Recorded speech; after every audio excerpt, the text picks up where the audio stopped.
At this point, we've learned how to make functions, and now it's time to start using them in our Python programs.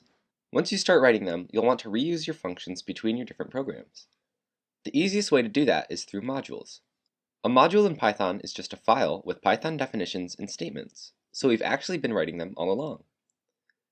To create a new module, make a Python file like normal. The module name is the same as the file name, excluding the .py extension. I'll paste some functions I've already written in here. You can also store variables in modules and use them in other programs. These functions are just helpers that will allow me to complete my main program. A good way to think of it is to store your main code and helper code separately.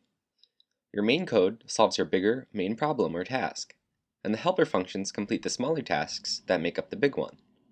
You should also group similar functions together in a module, so you might have one module for math functions, one for lists, and one for strings.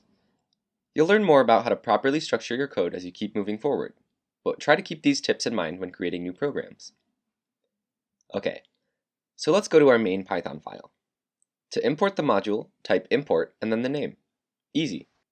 Now to call your functions from that module, type the module name dot the command name or variable name, like this. It's just like using the random module and the rand_int command stored there. If you only want to import specific functions or variables, type from module import and then the names of the specific things you want to import, separated with commas. This way, it's as if we define the functions in our current file and we can call the commands without stating the module.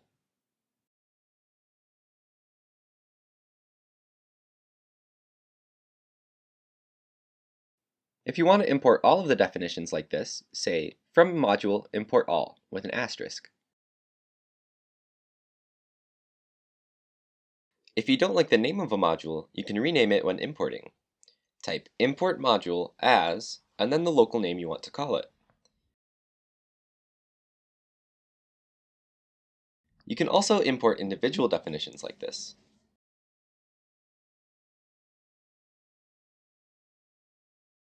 Now you can separate your Python programs into different files, and that will make things a lot easier to reuse your code too.